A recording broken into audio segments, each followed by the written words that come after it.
Today's topic is self-care isn't selfish, it's self-love. Have you heard you can't pour out of an empty cup? What does this mean? Or have you been on an airplane and heard the oxygen mask rule? Should the cabin lose pressure, oxygen masks will drop from the overhead area. Please place the mask over your mouth and nose before assisting others. Did you catch the last part? Put the mask over your own mouth before assisting others. Why? What is wrong with helping others first? Aren't you being selfish if you take care of yourself first? No. Both the can't pour from an empty cup and the oxygen mask rule mean that in order for us to help or take care of others, we first have to take care of ourselves. Self-care is like oxygen. We need it to survive and to be the best version of ourselves. If we don't take care of ourselves first, we cannot take care of others. We have to make taking care of ourselves top priority. We have to love ourselves enough to make ourselves top priority. People often believe that they're not worth their own time and energy, that other people's needs are more important than their own. They choose other people's needs over their own all the time, in big and in small ways, without even noticing. When have you put the needs of others ahead of your own? Have you ever done something for someone you care about because they asked you to, even if you didn't want to? I know I have. Have you ever apologized for keeping someone else waiting because you were doing something for yourself? Like getting a glass of water or going to the bathroom or finishing up a phone call? When have you put the needs of others ahead of your own? Where are you giving your arm and leg to help others? Is anyone giving you their arm and leg to help you out when you need it? We put other people's needs over our own all the time in big and small ways, often without realizing it. So what happens when we spend all day putting oxygen masks on everyone else first? We get deprived of oxygen. So what is your signs of oxygen deprivation, or that your cup is empty? Well, for me, I get really cranky. I get frustrated. Really get snappy and overwhelmed. I have like negative thoughts like nobody's doing anything right. Nobody helps me. I have to do everything by myself. I eat more foods that are high in sugar and have lots of empty calories that make me feel bloated and gross and feeling even worse than I'm thinking. I often then don't take a walk. I don't like putting on my makeup or doing tasks around the house. I don't even feel like cooking. Not cooking healthy meals, just something quick and easy and convenient. I don't sleep very well. I can't get to sleep. I toss and turn. I wake up early. No one wants to be around me when I'm like this. Heck, I don't even want to be around myself. When we deprive ourselves of oxygen, our cup becomes empty. We lose ourselves. We become exhausted, frustrated, angry, burned out. We lose conscious awareness of who we really are and who we want to be, how we want to show up. When helping others leaves little time for anyone else or anything else, or when we're giving too much, or we're trying to keep the peace, we sacrifice our own physical, mental, and emotional health.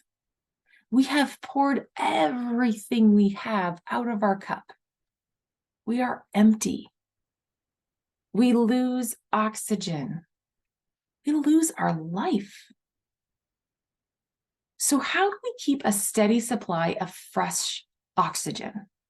How do we keep our cup full? By taking care of ourselves, by loving ourselves enough to be able to have a full supply of oxygen, to have a full cup of love, patience, kindness, caring. We need to care for ourselves so we can show others how they can take care of themselves. Kids, adults, parents, coworkers, we all lead by example. So we need to take care of ourselves first so we can show others how they can take care of themselves. So answer this question. What do you do for self-care? How did you answer? What did you say? What do you do for self-care? Most of the time when people hear this question, they will say things like getting a pedicure, reading a book, going to the gym, going on a vacation. But these are all things people do occasionally. Occasionally, once in a while, not every day, not every single day.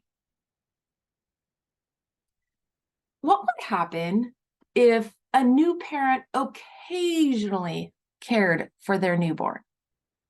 Occasionally, once in a while, fed them, changed them, or paid attention to them. What would happen to the newborn? It wouldn't survive. It would lose oxygen. It would die. A newborn needs continuous nurturing, food, care, and love. A newborn needs someone else to supply the oxygen, to fill up their cup. And so do we. We need to do that for ourselves. As we grow up, we transform from that newborn who needs somebody else to do all that for us. We grow up to be more responsible for ourselves. And as adults, we are the ones that make all the decisions, the choices for ourselves, that take care of ourselves. So what is your oxygen? What fills up your cup?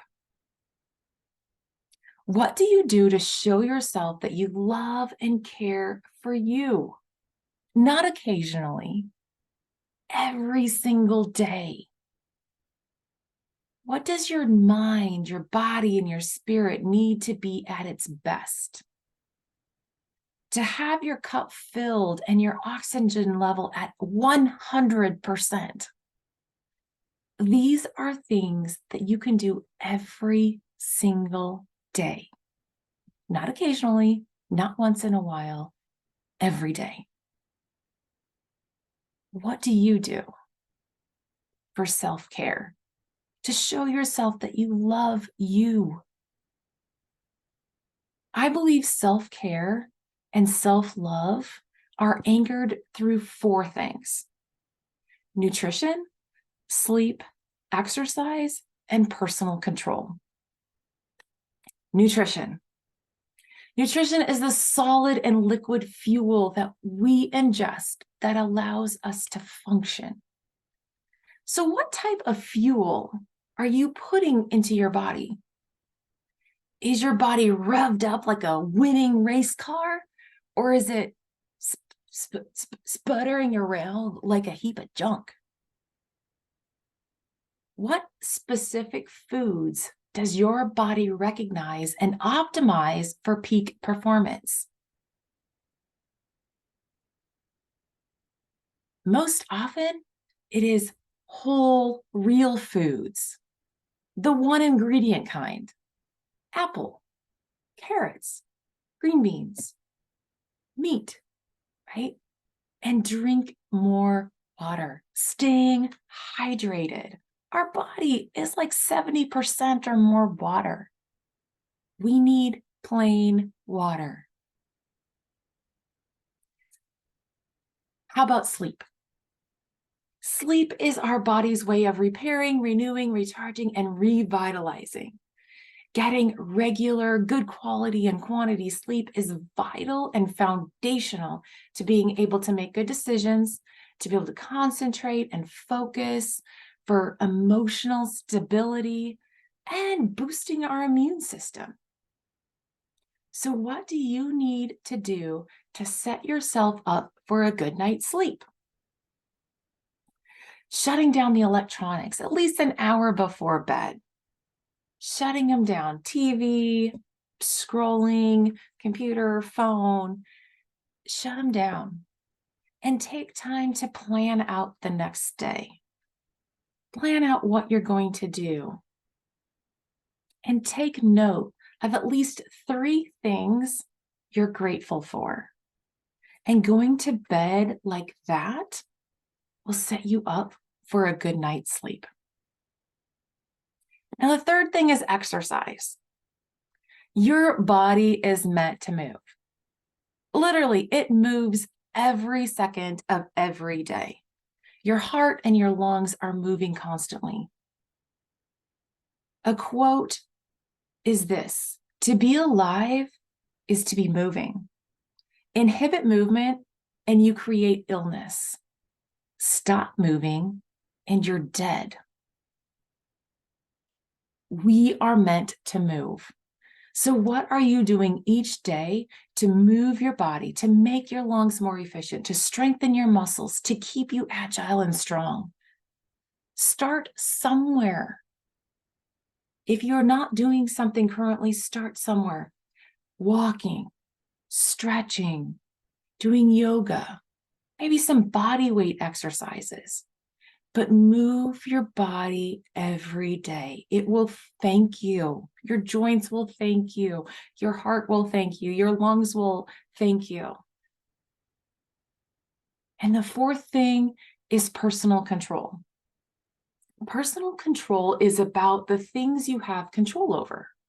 It's about your thoughts, your feelings, your responses to your feelings and your thoughts, including your behaviors. So, what are you thinking? Are you more optimistic or positive? Or are your thoughts more pessimistic or negative, more doom and gloom? Are you generally in a good mood? Are you happy a lot of the time? Do you find joy in life? Or do you often complain about everything, just feeling crabby, grumpy, sad, down? Do you do things that you enjoy, that make you feel good? Or do you do things that make you feel worse? It's your choice. You have control over your thoughts, how you respond to your feelings and emotions, how you respond to other people, what actions you take or you don't take. If you don't like what you're thinking, if you don't like how you're feeling or what you're doing, you can change it. You have personal control over that. Self-care is not selfish. Self-care is self-love. No one will love you more than you love yourself. How well are you taking care of yourself? What are your signs of oxygen deprivation? That your cup is empty? What can you do on a daily basis to keep a steady stream of oxygen coming away? To keep your cup full? Self-care is not selfish. Self-care is self-love. Start loving yourself more today.